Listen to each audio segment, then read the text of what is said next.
Hey everybody, welcome to Rebel Headquarters 61420, and we're joined by people.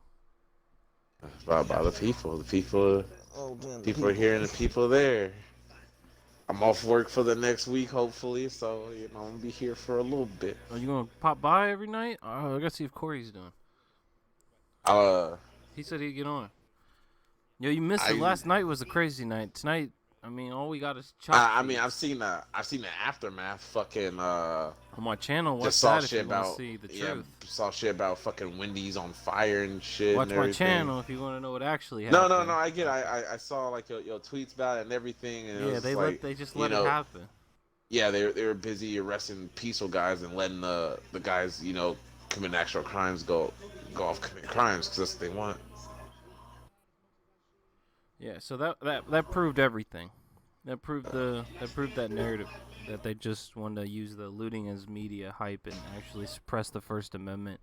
It's true. It's 100% true. That is what is really happening. Like that's the facts. Oh yeah, It just got proven live. It was awesome. It was sad to see. It hurt. It hurt to watch the First Amendment take a hit like that, but it was also good that they're caught on camera. Oh dude, like you want to talk about like some weird shit. So whenever I first heard about the Chaz, right, I was hype as fuck, and I was like, what, you know? And then some Chop. guy at work said, Chop. oh, there's some sound, yeah, some chop, yeah, Oh yeah. chop. Go ahead. Some guy at work Go ahead. said he was like, "Oh yeah, I heard some SoundCloud rappers like a warlord over there. That's horrible." And I was like, "That does not sound like Ras Simone. I disagree." Then everything after like doing like some research and looking up like live videos and everything, I was like, "Nah, like that is definitely all listen to propaganda. Like that is not what's happening there at all." So yes, so this has proved everything that the media lies because now I've like I said, Ras Simone's someone I've fucked with before, like 5 years ago. Like I don't remember if it was a rap critic or someone who put me onto him, and I really loved his music. I think it was Rap Critic, and it was really good music. He was really smart. He just made more vibey type of music than lyrical dudes. So, and I'm usually into more lyrical dudes, and go hard. But he definitely was a more just abstract, definitely more abstract though, in his art, and so I knew he was legit. Okay, I'll just say that. And so when they started slandering him, I was like, okay, I know exactly what's happening. Like I know who that you could see in the interviews. Like he talks like a nice dude and everything. Literally, bro. When I heard that my coworker called Ras Simone a warlord. I had a few thoughts. Yep. My first thought was like, "Damn, I wish I could be called a fucking warlord. Like that should be me." you know. But my second thought was like, "That is not what's happening there at all." And people were saying like, "Oh, like the zones due to fail and all this and that and this and that." And it's all like, but I was like, what people don't realize is that the only thing the zone did was remove cops. Which is awesome.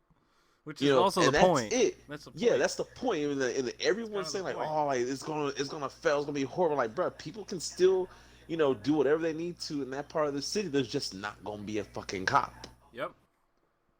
Very smart. Very smart. People on the outside who listen to propaganda think that it's literally just an anarchy zone. Like it's just pure chaos. Like everything's on fire. And I am not exaggerating when people think shit is on fire in the Chaz. They're thinking of the other cities without the Chaz. Yeah. Because they're brainwashed. I was like, bro, that's so weird to hear you say cool? this. But then, yeah, it's cool, but isn't it cool though? It baffles me. It baffles me. Isn't it cool? I told you sooner or later I'd catch the deep state on something super obvious. The whole media complex. It's just like it's so obvious, so funny. Covering a straight bold-faced lie. Yep. And I go on like my social media and I see people from Seattle or like from Washington who are like, I want to see what's in Seattle for myself.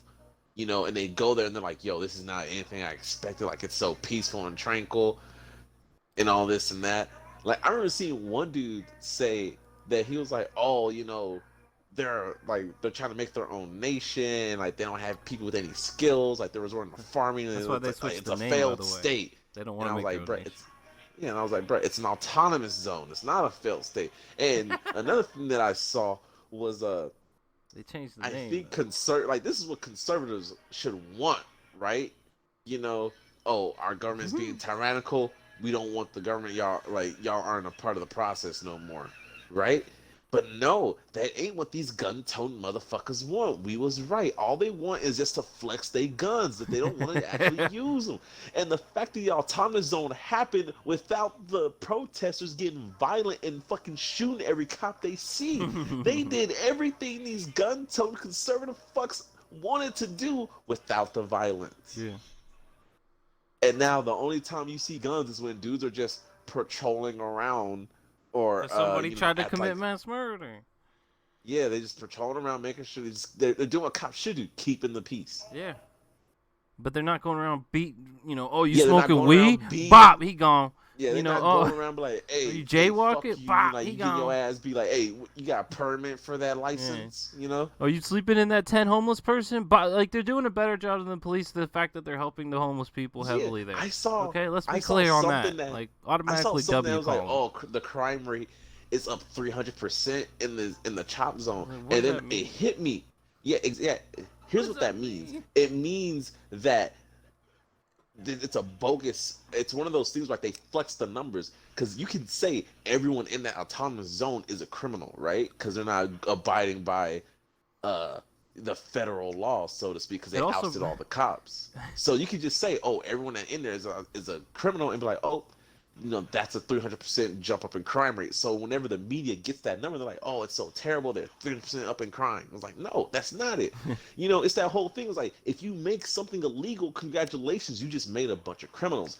So prime example is when Canada said, hey, these type of guns are illegal, they made X so many amount of people criminals now. I agree with you that just made a number up completely, probably. But it also proves that, based on what they just said, that tracking crime doesn't revolve around the police. Just remember that. Exactly. Just remember what they just said. Crime doesn't also filtrate through the Justice Center and to the police. Crime happens because we say it happens, whether or not it goes through the official situation. That's gross. Like, you ain't. How is it what are you really? Are you like? What? They're just making shit up. Like, and that's what they were also saying, is that there's two constitutions type of thing going on. Like, we make the rules. It is just amazing and baffling all at the same time to see the reality that's actually happening in the zone, but to see what the media portrays and how badly other people see this shit. Almost a lot of people in my job are all those Second Amendment gun-toting, fuck the government, they get tyrannical type dudes, but they hate the Black Lives Matters movement. They hate BLM, they hated the protests, they hated the autonomous zone. I was like, this is everything y'all motherfuckers should be for. Now you see the power of racism. This 100%. In MK Ultra 2.0, and having all the cultures being so dumbed down that they can't. These dudes are so far up their own asses and hate people so much that they will say, fuck my rights, as long as I can legally carry a gun and feel like I'm the big man on campus. That's all they care about. Like, what's like the scene of comedy has always been, super progressive. With comedy voices, George Carlin, I've been watching a lot of old stuff from him. Chappelle's new shit was insane. Like, the scene of comedy's always been progressive. And they can see this shit clearly. Like, it's because the other fields are just so dumbed down. They can't. Like, it just proves it. Like, hip hop's been nothing but a shining light on issues like this. Like, who cares? No, we'll just throw that away. Like, it truly went from like, oh, white people are guests in the scene, which is still kind of some of the mindset, but I know like Tech Nine has been hella deep with the white people for over a decade or whatever. They helped his career a shit ton, and you heard on the Ice Hub, he's thankful for the white fans. Like, just think of how far we've came. So if white people made their own, protests, like, nah, we with you guys. Like, just trust us. We really get it. And the guys on Strange and a lot of other, and you see like guys like LP is just right there run the jewels and shit. Like it's pretty Yeah, obvious at this point. Like it's pretty dope. yeah, but you know, a majority of these dudes are just mad, you know, that it ain't they protest. Like they want some that like they feel like they not representing. But I was like, nah, like, you are representing in this, man. But like, they want to go against it for some reason, and it's so weird. I was like, Because it was blue like, state it's like, benefits them, and whatever and you weird know, that's they the don't shit. they don't believe in that Bill Gates vaccine was for everybody. They think it's still somehow they were not gonna get it or whatever, or however that trajectory plays out. Like they Like, just think that wasn't like, happening. like, my God, man. You know, it just baffling to see these people claim like, oh, like they're patriots and like, oh, like this is what they all like, bro. Like the chop zone, this is like the most American thing you could ever want, right? A peaceful protest that literally like where the two sides wouldn't budge, and then the bad guy just got pushed out of the zone. They had to concede I, because they were wrong. well, I agree. The most American, if we're being honest, as me and Zach were reading, it would have been to kill cops. Just so we're clear, they Oh did yeah, mob violence back that's in the the shit I day. said. I was like, I mob said that, violence. but Holy you wasn't fuck! with it when I said that. No, I think Martin Luther King's right and Chop is right. I think mass peace is more powerful than hate, and logically it always will be. It just took one man to die for his soul to be dispersed 60 years later type of thing. But whatever, it happens. 55 years, whatever. So we're witnessing that, but I'm just saying technically the old-fashioned way was that, but they're outgunned because of the military-industrial complex, so we need new tactics. And the militarization of the police. Yeah, so logically this is smarter tactically. There's still improvements we can make heavily in confrontation zones like Portland. We should need to do more Hong Kong type stuff. We need to stop, getting caught, and I don't know. We need to dip, like that kind of thing. No, I think whenever I think the solution to that is like whenever like they do like divide the people and like start arresting these random fucks. I think we need. Yeah, when they start doing the cop riots, I think literally the solution is like, hey, if I see my boys getting jumped by feds, like congratulations, the feds getting jumped. There's a lot. They disperse them. Their tactics are built for that. Is the problem. If Portland's up tonight, you'll see. Like, so it was sad. just like, man, like, but yeah, racism benefits a lot of these people, and growing up, obviously, I've seen mostly black people, So where I grew up, the minority was the majority. Every time I see the stat that black people are only 13% of the country, baffles me. That's why I said hip hop's the X factor. You know me, I'm massive, big time. Good versus evil. We've been plotting the whole time. Hip hop's the X factor. Jazz is the X factor. Crossbreeding of cultures from all along lines. NASCAR got rid of the Confederate flag, shit like that. Like, yeah, I'm reading about Dale Earnhardt Jr. Or not Dale Earnhardt. Dale Earnhardt, an old chapter from somebody posted on Twitter. I retweeted, like shit like that. It's like, oh, well, maybe this isn't quite as a one-sided argument as they like it to believe, and you see who's out in the protests. A lot of white people there too. A lot of other minorities there. Transgender people out there hard still. Fighting with the next people that need help. Like, it's one of those things. Like, hey, you helped us, we're helping you. You see with the LGBTQ community, why they're heavy there. Like, we've been anti these fucks, so we're with you twice as hard. Like anything to help. So you see a lot of cool shit like that. Like, just baffles me. It takes me seeing that stat that is only 13% black people to realize, like there are people who probably ain't never seen a black guy in their life. Like whenever I walk around, like in cities or somewhere, and like I get looked at weird. Where the populations are, and there's some. I don't live in a big city, but I don't know. I don't think it's. No, when I say cities, like when I'm just like out and about, like even when I go to fucking stores, fucking like there's always like those shit ton of people there compared to where the real numbers are.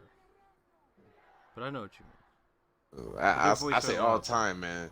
Like there's literally a time where I was just like getting like really sad and down on myself. Not really on myself, but because I wasn't around a lot of black You people. should have I been wasn't around around my me. culture a I lot. got you, bro. I got you. I was legitimately just like kind of like feeling depressed. I was like, Play bro, I some just miss my ISO. culture a little bit. Listen to some real shit. It'll get you back.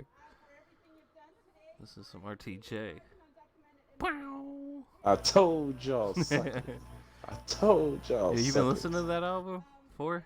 I have. I've been listening to "Walk in the Snow" the most, and a few words for the Firing Squad a lot. Yo, I think Killer Mike only gets better working with L. I'll tell you that much. He killed. He Yeah. got some real getting up there tier bars and schemes and shit on some of his verses. I was pretty happy. Oh, Pete does his normal thing. He go absolutely bonkers on a couple of them, and that one, those bars about the prisons or the cages. I was like, oh Mm-hmm. shit.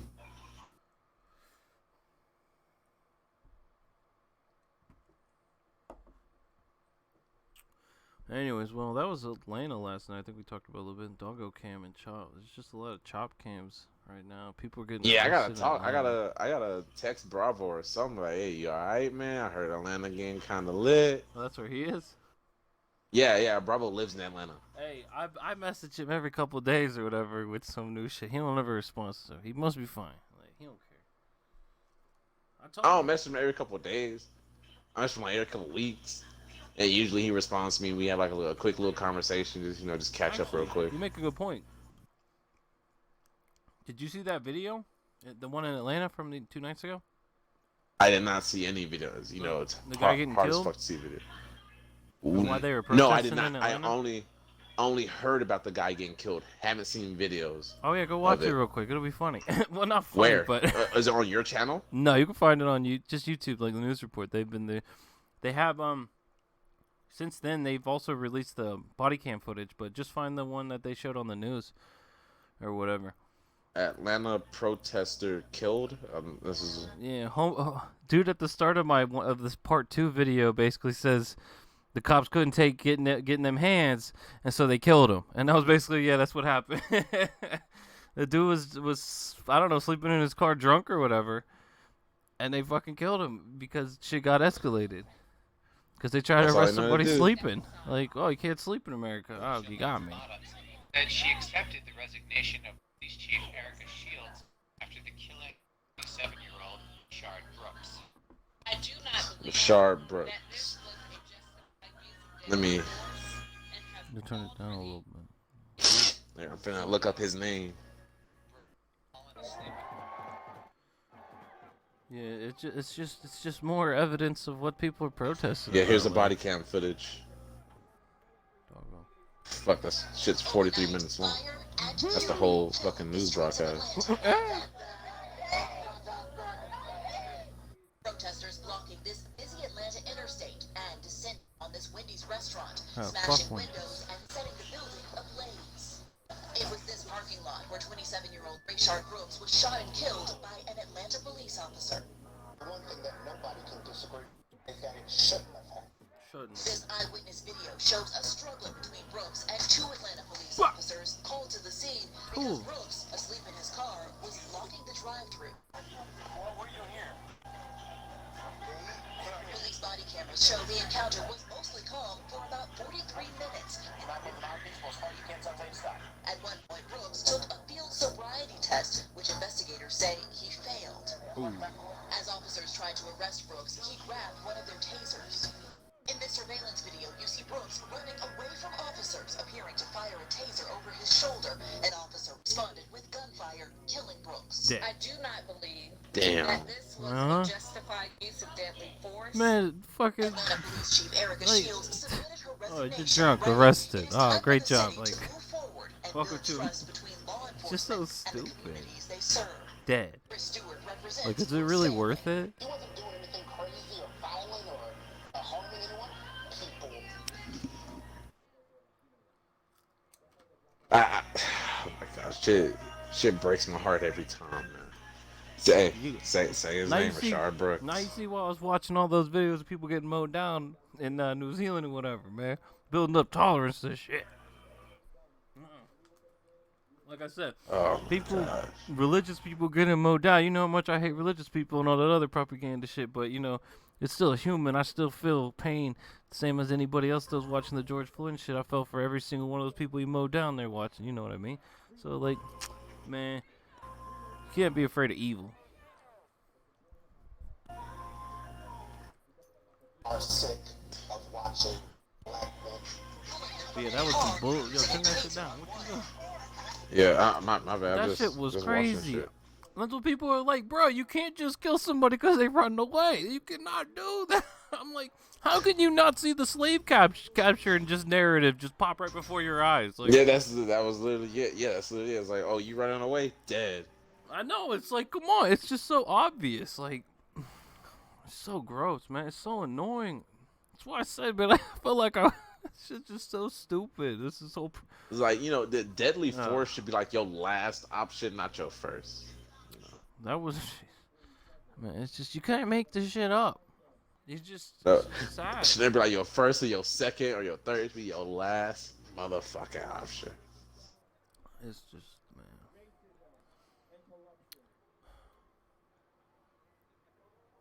Like, I'm finna text Bravo right now and be like, hey, you alright? Somebody posted on Twitter another interaction with the Atlanta PD. Looked like, I think they said, with a white dude, and he ended up getting away from the cops and getting back in his vehicle and shit. It's like, and then there was another one with like a white tweaker dude in his early 20s. The other guy was like in his 40s or whatever.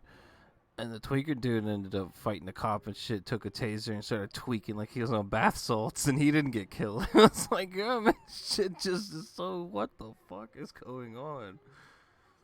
White kids acting like they on bath salts. Oh, man. It looked like, a little young cop, they know what he was doing type of thing, too. He just was... Oh. Anyways.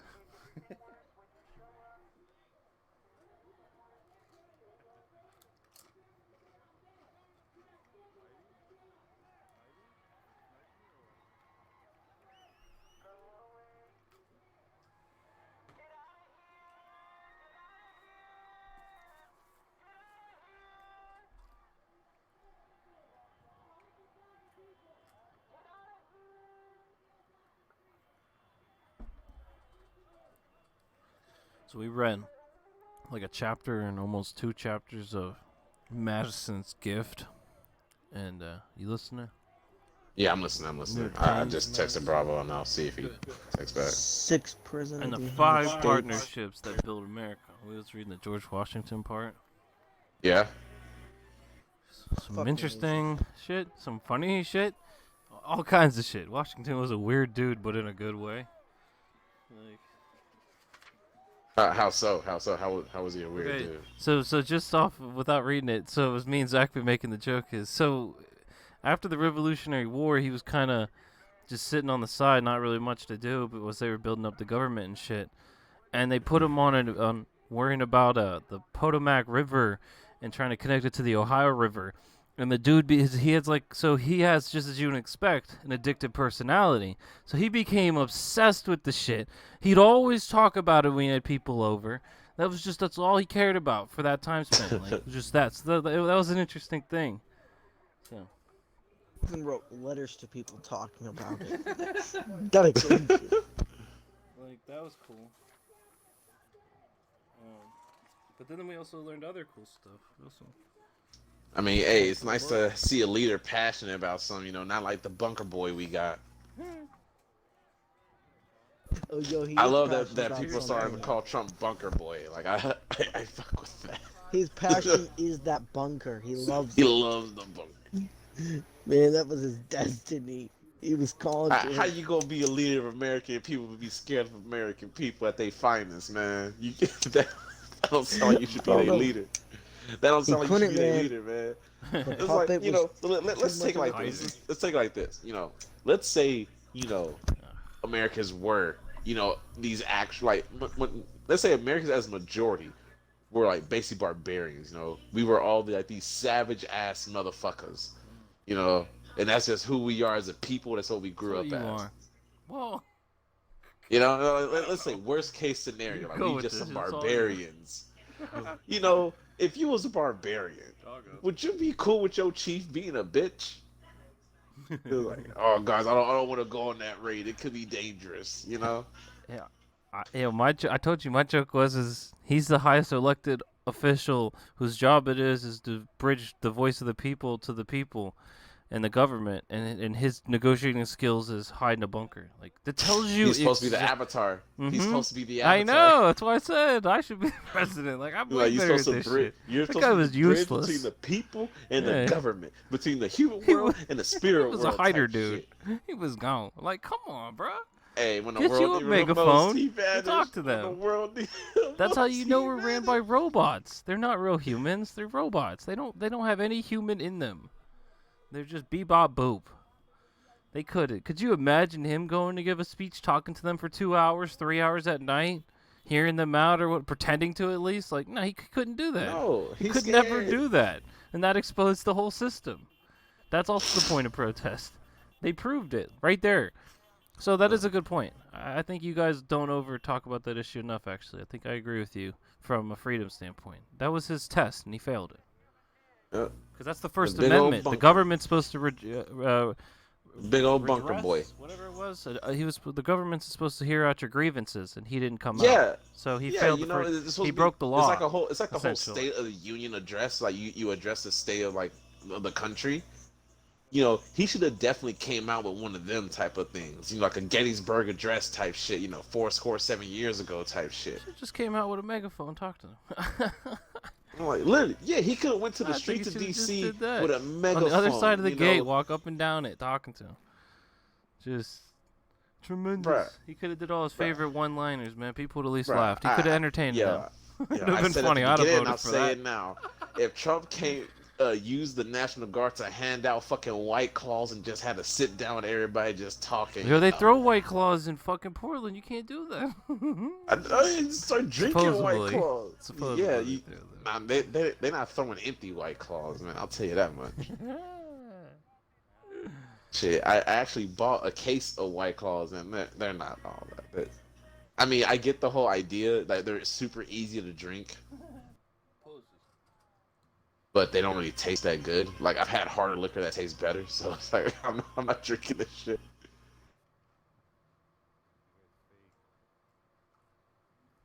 All right. Zach's favorite quote. This is in quotes. Washington was an efficient executive, whether managing his Mount Vernon estates or mounting an underfunded rebellion against the British Empire. Oh my god, what a bad. did it Who all. said that? I think that was probably Madison. That was Madison. Pretty Yeah. sure Bro, Madison that's said a that bad. about him. And whether it was mounting or mounting an underfunded rebellion. Mounting an underfunded rebellion. Yeah, Zach loves that one. I was like, damn, Greatest. he was a savage. You just let an underfunded Madison- rebellion to victory. Madison was highly intelligent. So what you learned else in this book, Washington wasn't the smartest, but he came from a fucked up childhood, so it made him a fucking G type of thing, essentially. Yeah. And so he surrounded himself with people that were smart. And so yeah, talented men. Young, he was talented very- men. so- He found people that made up for his shortcuts and dead ends. You would say? Yeah, Oh, hell exactly. yeah. So But they all were good at it. Washington implemented that theory well before Freestyle Fellowship and any other people. I've attributed that theory to, and it all worked out for them too, as you see Yep. with the founding fathers. Like they all blossomed because of all this, except for Could fucking have got rid of. John Adams. Could've gotten apparently rid of- turned into a bad guy. Well, and Could also have gotten Alexander rid of Hamilton. slavery sooner, but you know. Whoa. No, yeah, I know. I said we just need to do Constitution 2.0. Get rid of the 13th Amendment and just change it so that all humans are created equal, or whatever it said in whatever thing it was in the Constitution. All men are created I was like, equal they in had the grace. right words too. You fucked it up. Yeah, they didn't act upon it. You were close. Is what I said. So I think we just need to do 2.0 Constitution and revamp it with modernisms basically, and solve some of the small issues that exist. Somehow throw anti-drug laws into the Constitution. Yeah, they don't have a right to tell you about any of that shit. Put that in there. Yeah. Well, back in those days when they wrote the Constitution, they was like, bro, I don't care if you sniffing cocaine, bro. That's your business. Yeah, so here it is. He was during the war, he surrounded himself with bright young men like Hamilton, who managed correspondence and implemented his decisions. As a talent spotter, Washington had few peers after a few conversation, or Washington had few peers after a few conversations with James Madison, reinforced by the young legislator's reputation. The general understood that the small Virginian was was a man of judgment with high intelligence. The powerful have always loaned their statue and sponsorship to the talented young men in return for loyalty and services. The Madison-Washington partnership began on that model. So Madison was so it was very interesting. How like it, and in the other parts where it was like Washington wasn't really big on being a politician. He didn't really enjoy that. Was interesting, and that he enjoyed just being balls Yeah. deep and talking about rivers and shit really made him more fulfilled as a human. So that was a cool thing. There was that whole thing like he didn't really want to run for president. They were like, "Hey, you were the leader of the army, so you're the closest thing we got to an actual leader Yeah, that was. that everybody knows. So congratulations, you're in charge." He talked with Madison about it. I remember like the two-term thing was his idea. Oh hell yeah! He was Like done. he could have made the presidency whatever he wanted it to be, but he chose to be limited in it. Yeah. Like he chose to be humble about it, you know. He's Speaks better volumes, things to speaks worry volumes. about. All right, you want to hear some funny shit? So Let me see. If Do this is it. Okay, so you know that Dan Patrick line where it's like, it's coming from a source connected to a person who knows a person that said a thing. Have you ever Yeah. heard that joke? So this Yeah. is here's the American history one. Jefferson urged Madison to enlist Washington to lead the project. It would be, Jefferson wrote, a noble amusement in his retirement, and leave a monument of him as long as the water would flow. And talking about the that river project he ends up doing. Like it was Jefferson telling Madison to tell Washington to do it. it's like y'all some savages. He's got each other to do it. But you know, hey, speaking of That's that, where Thomas you Jefferson know, was at. you talking about this river and how passionate he was. You know, doesn't that mean like every pres should have like a passion project? It's like I want to do this for the country, and it should mean something. True. Yeah. You know, Thomas Jefferson at the Louisiana Purchase was his monument to society. it's like yo, I got $3. Here you go.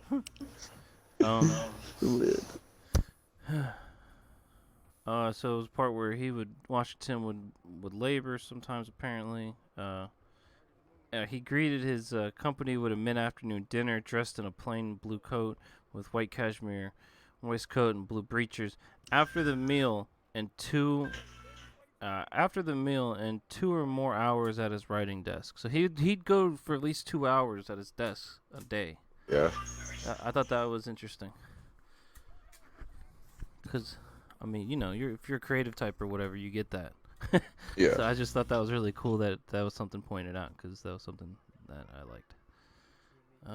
Until he made the wine Washington. flow. So it said, because the company that evening included close friends, Washington got quite merry, laughing and chatting until the midnight. Plastered. Oh, so yeah, I didn't highlight it. It says here that he, quote unquote, sent the bottle about pretty freely after dinner, end quote. That means he was sipping. He was sipping. Popping bottles. Yeah, exactly. I'm pretty sure that's what that means. That was slang for back then, yo. We was pouring that bitch freely. I'll tell you that much. Like he was passing the bottle around quite freely. Yeah, Washington Like, got bro, he loose. was popping bottles. I was like, good for him. Run the He had country his stressful, forces gentlemen. covered. Let's take the edge off. Let's take the edge off. And then, and they chatted until midnight. When another visitor to Mount Vernon coughed into the night, the general brought a soothing bowl of hot tea to his bedroom. The guest found that Washington's conversations centered mostly around the quote-unquote the interior country, and the opening of the navigation of the Potomac by canals and locks. So even as people stayed over his house and shit, he'd bring him something to help him out, and then he'd be back talking about what he's thinking about, the river. See, that was something else interesting. Bro, just imagine, you got fucking George. You stay in the White House. I know. George Washington kicks open your door, already hammered with a bottle of rum. Be like, hey man, I gotta tell you about this fucking river project, like guys, I've been thinking about lit. This. He's like, bro, I've been thinking about this river, and I just love what it's hear going me to out. do. Just hear me out, man. We connect this river to another river, make a super river. Now we got more water flowing through the country. Towns love rivers, my guy. There's new trade options. Like, bro, this river's gonna be the shit. He's like, hey, man, you know what? Fuck pouring a glass. Just sip from the bottle, my guy. We gonna be here a minute. We gonna be alright. We gonna be alright. We gonna be alright. Alright, so check this. So this is for more fitting for the time. By November, Washington felt comfortable enough with Madison to write a letter. So when did they meet? I'd have to spread out the timeline. But as you can see, apparently it took him even time to write out a letter that was candid, even chatty. See, they're all chatty Cathys. Hey, Madison. Hey, George. What are you doing? How's the week, man? I said this is it. By the bottle. Apparently, the people in history were more human than we are meant to believe. I guess these people. Oh, I figured that out like a couple months ago. Whenever I saw bloopers from old TV shows, and they stopped talking like this. They didn't sound like normal people, and I was like, oh shit. I thought everyone back then, in the fucking 40s and 50s was like, they all talk like Richard Nixon. And they all wore crooks. And I was like, nah, they just talk like normal ass people, and like you hear them like fuck up lines, like, and they cuss and shit. Like, what the hell's going on here? And it's like, I guess they weren't that different, True. So as I like to say, we are the new generation of the founding fathers. So we got that he discussed not only the Potomac, because he loves that shit, but also the larger questions facing the nation.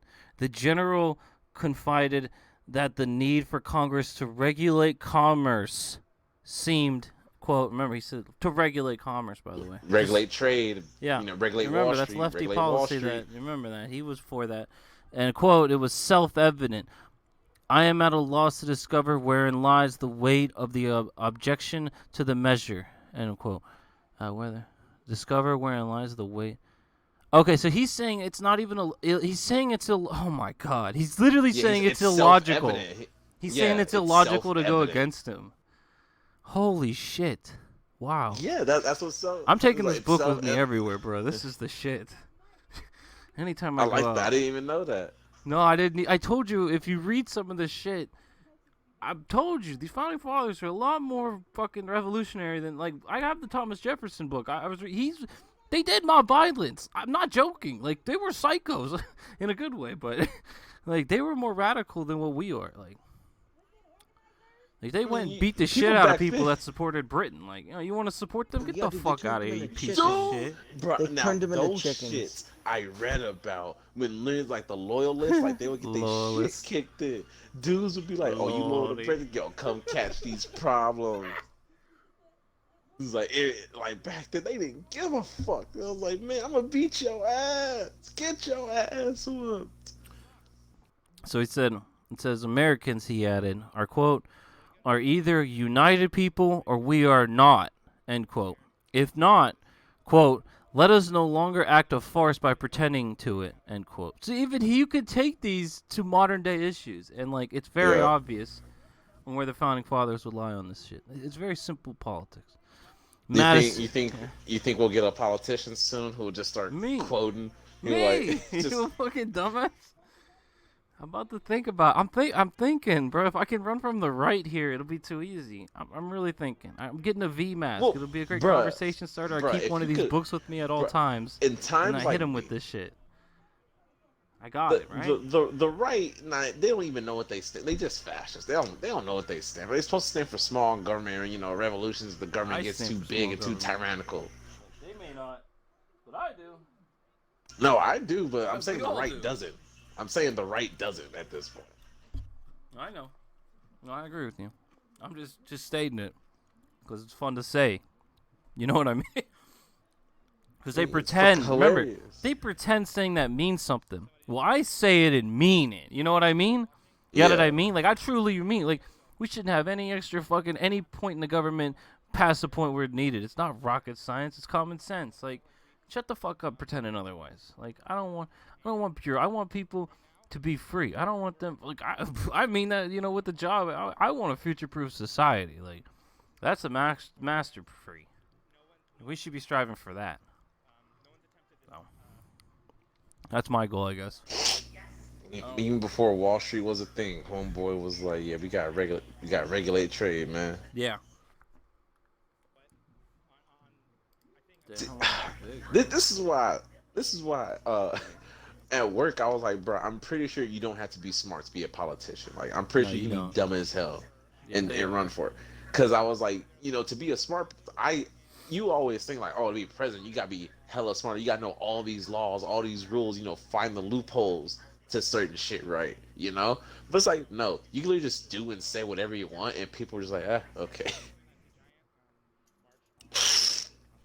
Because if you had any like brain cells, right, and you was in politics, like you are in Congress and shit, you know, I would think that means you look back on the history of all like the American politicians and politics, and you see that Washington, you know, the OG was like, we gotta regulate trade. But then you hear the president be like, you gotta deregulate Wall Street, and you're like, no, that's the opposite. But nah, that ain't what happened. So there's a little part where Madison says that they want to depend on the labor of slaves as little as possible. You can take that for whatever you want.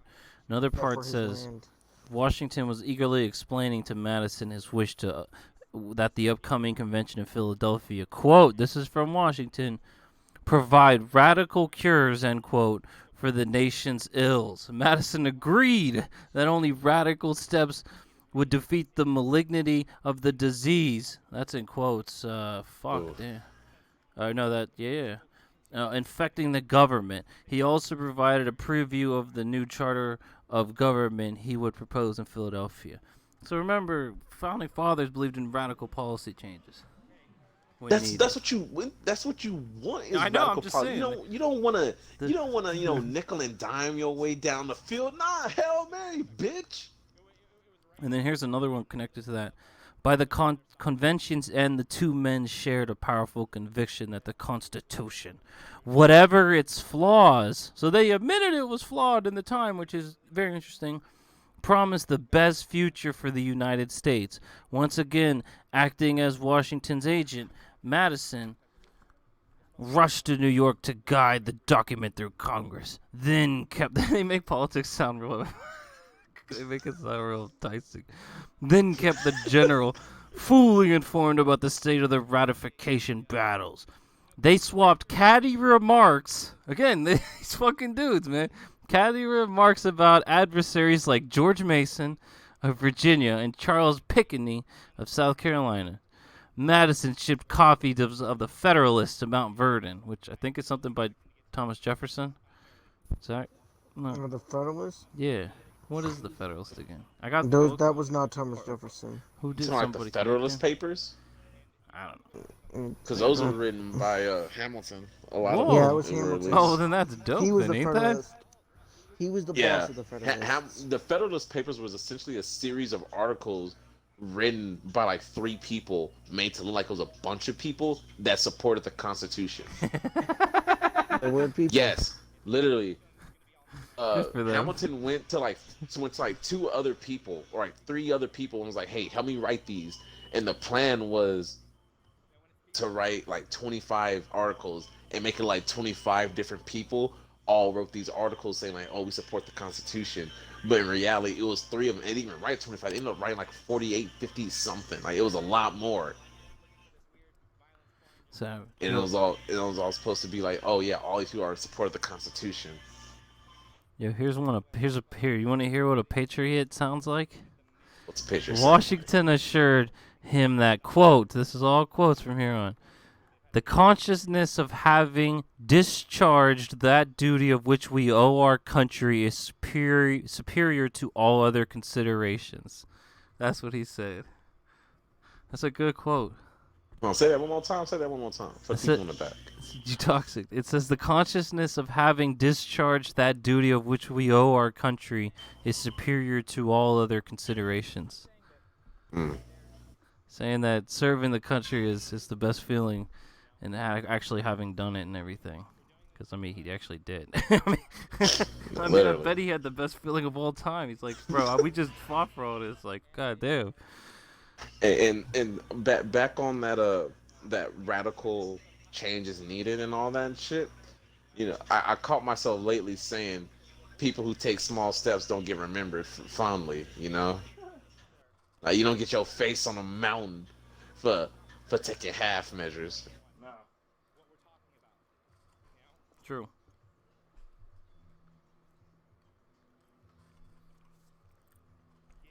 Here's one. Here's something Washington exercised back in then, like 1784 or whatever. Washington insisted, I think this was from Madison, insisted that Madison plan to recuperate at Mount Vernon on his way to Congress in New York. So this is what he recommended, I think Washington did. Moderate exercise and books occasionally, he wrote, will be your best restoratives. Thank you. So think about that. That even Washington understood the concepts of restorative and resetting. Like, that's a spiritual type of property. Training for battle. Yeah, exactly. So I thought that was dope. The exercise is the training for battle, and the books is training your mind. So yeah, it is training for battle, in a way. It's rebuilding it back up. So I thought that was dope that Washington said that. Here's another one. Washington doubtless passed the wine around freely to celebrate the new nation. He just popped his bottle. Yet there was time for serious talk about the new government. On one day, Washington diary states only, quote, I remained at home all day with Mr. Madison, end quote. Knowing that he would be America's first president, it was time to review the job with the man who now was his closest ally and advisor. So it was an interesting. I like that passage. That's awesome.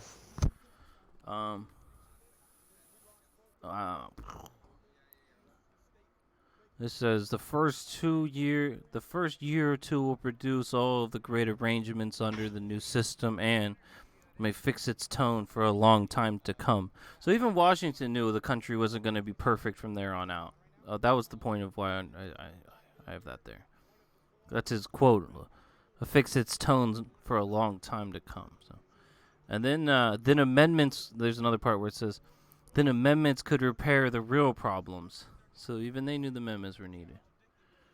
The American government needed a financial structure, including a tax system that would pay the debts from the Revolution and allow it to operate. So these people that say taxation is theft or whatever, they're un-American because the Founding Fathers believed in some type of taxation. I say taxation is theft. Well, that's on you. I'm just saying it's a thing. Like, the guy who's in the No, because you're not represented. I pay taxes, but I'm not represented in the legislation. But I'm pretty sure their core, their concept is that taxation is illegal because they said they passed it some sketchy way in the 90s or in the 1900s. But I'm like, I don't know about all that. Yo, here's one. Madison, serving in the expiring Congress, thought the deck was stacked against him on the vote for Virginia's senators. A majority of the state's legislature were, quote, enemies to the government. He wrote that the other people were enemies to the government. That is savage. Who would find him obnoxious? Quote, it says, General Washington viewed Henry's machinations with disgust, comparing him to an absolute monarch. He was only to say this be law, and it is law. And it was. Madison finished third in balloting for the Senate behind Henry's candidates. Even Washington was sawing the guy down.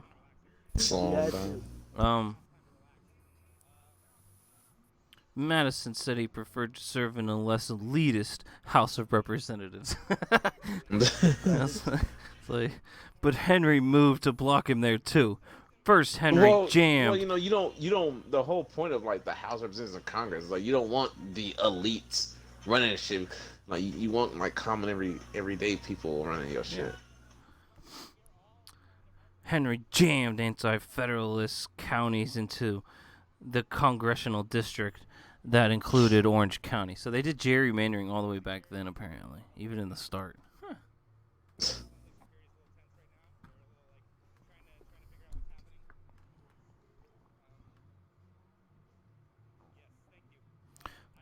So here's one. This is later in December.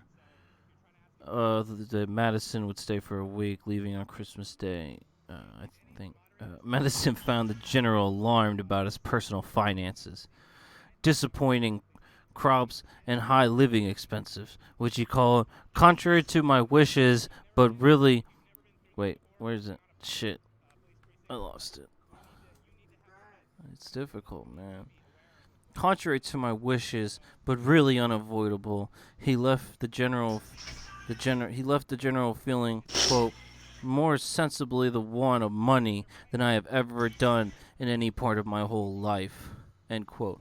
Right there. So there's poverty, there's the stress of living, how it warped even the great fucking George Washington. Like, that's all very important stuff right there. Very important. Yep. Like so I really liked reading that. And I was like, even Washington, he's like, this isn't what you want. Like, why would anybody want it then? Like, exactly. So.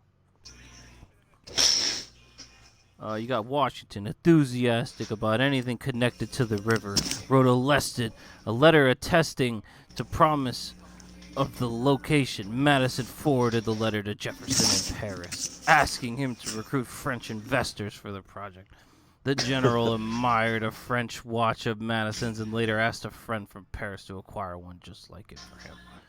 But that was the point. The younger man was looking at a land investment in the Great Falls. They call it the Great Falls, so I guess that's Niagara Falls, but it's weird. Yeah. For the Great Lakes, okay, why can't we have the Great Falls too? It says nothing that General Washington could not have given Madison if he chose it, as they were very well together. I don't know. Washington even sought Madison's view on whether he should accept the presidency. So that was the point. A question entertained by few serious candidates that for the office. Washington was troubled that when he retired from the army, he had announced a quote unquote, a final leave of public life, end quote. Would it seem hypocritical, he worried, now to become president? Madison dismissed the concern.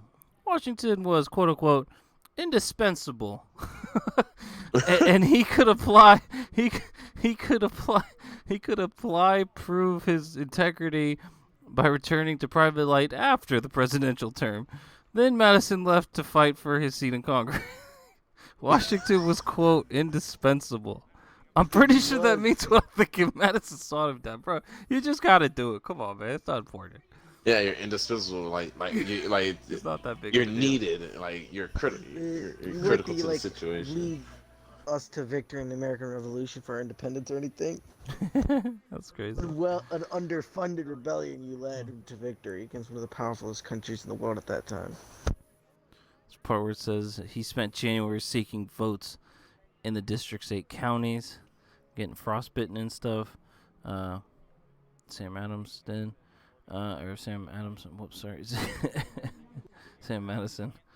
announced his sincere opinion that the Constitution ought to be revived, end quote, and pledged to do so during the first Congress, end quote. Or wait, that wasn't quote. He endorsed guarantees of the quote, the rights of conscience. I don't know. Is that conscience? In the fullest latitude, the freedom of the press, trials by jury, and security against general warrants. What's a general warrant, by the way? General warrant. Let me look it up so I don't stick my fucking foot in my mouth. There's another part where it says, though the Federalists had overwhelming. It says here, because of his prominence and well-known partnership with Washington, Madison was deluged with requests for plum appointments as diplomats, tax collectors, postmasters, or military officers. Those are lobbyists. They had lobbyists all the way back then. A general warrant placed almost no limitations on the search or arrest of authorities of a soldier or sheriff. This concept had become a serious problem when those in power issued general orders to have their enemies arrested when no wrongdoing had been done. It's good stuff. So yeah, general warrants are just like, hey, I give you all the power, just do whatever the fuck you want. See, there's another part here in 1794. Madison immediately presented legislation developed with Washington to set taxes on imported goods and tonnage duties on merchant posties or merchant ships. Says he was again the best prepared man in the chambers, reeling off statistics about American trade in molasses, rum, iron products, beer, and anything else under discussion. So the boy brought numbers to the table all the way back then. 1783, bringing numbers and shit, dropping them on dudes. But his colleagues preferred protracted debate. Washington, a senator thought that Washington, quote, was agitated and embarrassed more than ever than he was by the leveled cannon or pointed musket. That was talking about living political life. Yo, tell him about the fucking No. the organization speech, man. Those how many pages it was. There, I think. Washington faced sensitive issues of etiquette and protocol. He had to establish the quote unquote the dignity of the office, unquote, without straying into pomposity or the rituals of monarchs. By the way, that was very clever. I like that they phrased that shit like that. Wait, yeah, that he didn't want to go towards being bad in monarchy. Few people had a finer sense for public conduct than George Washington, but on crucial points he asked for advice from those closest to him: Adams, Hamilton, John Jay, and Madison. So remember, he was always willing to go to the people he trusted and shit when he wasn't sure. I just like seeing that reaffirmed. Here's something he put. I love like the visual I get. It's like, yo, I'm not sure what I should be doing. Like, let me go ask the people. Like when I Hamilton, get that, it's like John Jay, Madison. Which one you want to ask? It's like that shit in football where it's like, yo, well, like to find a catch, go to a bar and ask 100 guys to find a catch. Let's see what answer you get. You know. Washington put. Maybe this is Madison. Madison the higher lodging. He explained in a letter. He asked Madison the higher lodging. Oh, this is from Washington. Many things which appear of little importance in themselves may have great and durable consequences from their having been established at the commencement of a new general government. It will be much easier to commence upon a well-adjusted system than to correct errors or alter inconveniences after they shall have been confirmed by habit. See, right there, that's exactly what I've advocated, and any real libertarian should. The government was always supposed to be changed by evidence, always. That's literally what it means. That's what he means right there. That's the point of the habit. That means evidence. Ooh, excuse me. Verifiable. So that was interesting. Yeah.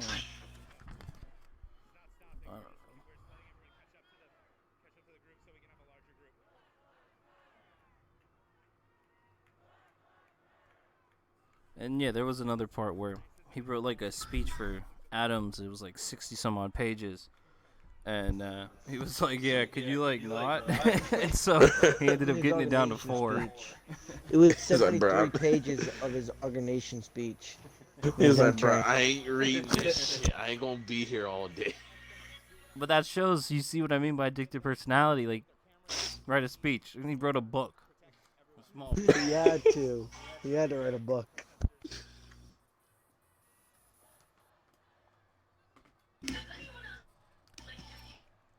Imagine him and freaking Madison went through that and cut that down to 4 pages. They had to read through it all to find what was the important parts of it.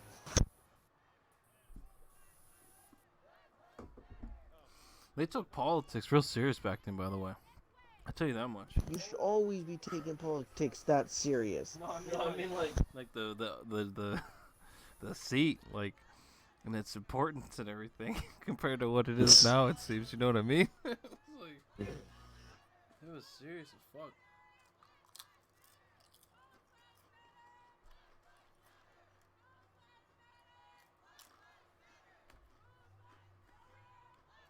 Oh, that's it for part 1. Boom. Oh, not studio mode. Oh shit.